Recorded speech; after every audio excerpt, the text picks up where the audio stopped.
Maintenant, en passant à l'exercice 7, il faut écrire un algorithme qui calcule le produit de plusieurs nombres lus à partir du clavier. La saisie des nombres s'arrête une fois l'utilisateur entre une valeur nulle. C'est quoi l'objectif? C'est de faire le produit de plusieurs nombres qu'on ne connaît pas combien. Tout ce qu'on sait, c'est la condition d'arrêt. Une fois on saisit un nombre égal à 0, j'arrête le calcul du produit et j'affiche le résultat à la fin qui est le produit de ces nombres saisis.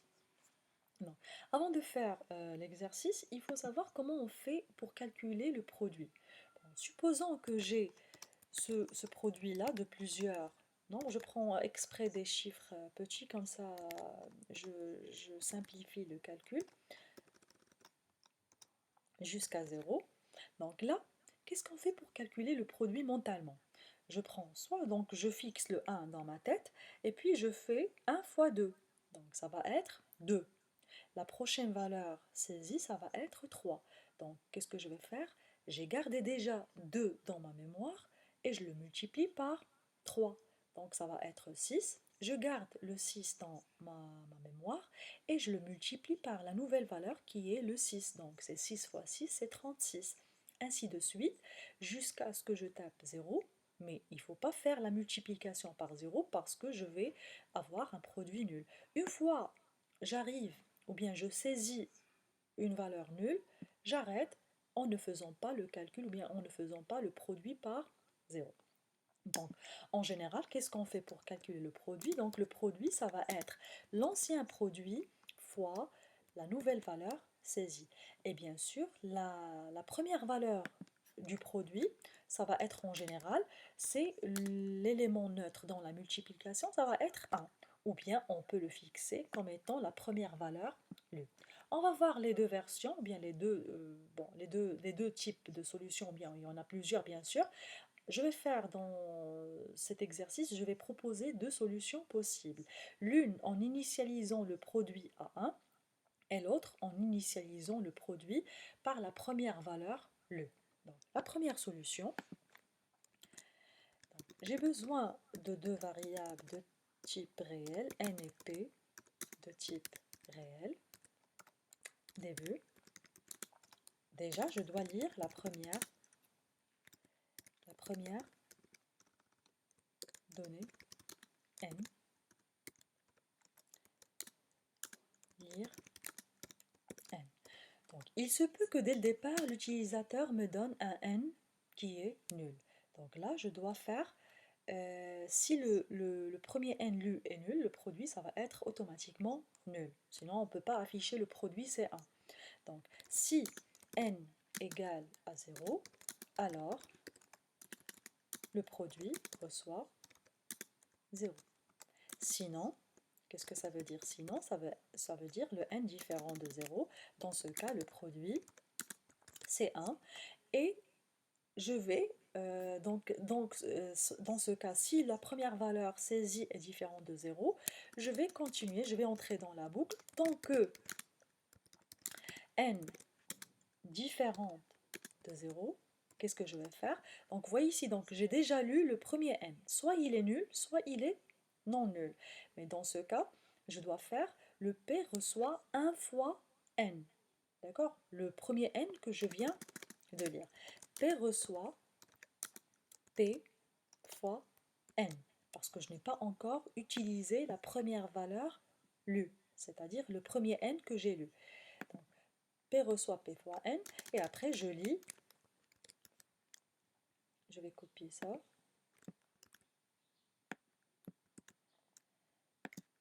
Donner n. Donc je lis la valeur suivante. Et qu'est-ce qu'on fait avec cette valeur? On lit cette valeur. On lit cette valeur. Pardon, la correction automatique. Hop. Je lis la valeur suivante et on remonte pour tester est-ce que cette valeur lue, elle est différente de 0. Si elle est différente de 0, je fais P reçoit l'ancien P fois le nouveau N lu. Et je lis à nouveau le N et je le teste. Est-ce qu'il est différent de 0? Je fais le produit de l'ancien produit que je viens de calculer fois le nouveau N que je viens de lire. et fin tant que, et après à la fin, je vais faire quand est-ce que je vais sortir de cette boucle, c'est lorsque l'utilisateur me donne un n égale à 0, et en sortant, j'affiche le résultat, le produit de ces nombres, ou bien le produit des nombres saisis, et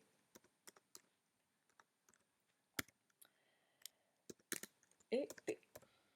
Et fin si,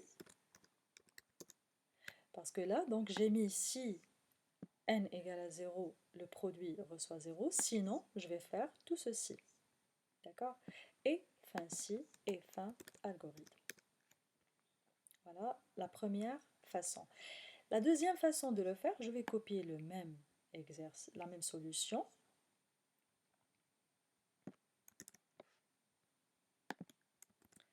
Je vais la nommer solution 2. Donc toujours, je lis la première valeur. Si n égale à 0, alors le produit c'est 0. Sinon, ça veut dire si la valeur différente de 0, je vais maintenant initialiser le produit à n. Là, j'ai utilisé la première valeur, le.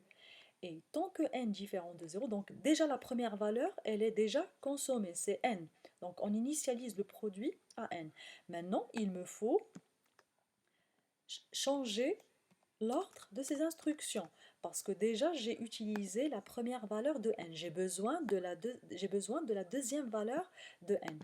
Et là, je vais faire P reçoit P fois n. D'accord. Voyons voir ce qui se passe. Supposons donc que je lis la deuxième valeur. Est-ce que je suis sûre que cette valeur, elle est différente de 0? Non, parce que je n'ai pas encore testé. Donc, tant que n différent de 0, c'est le premier n.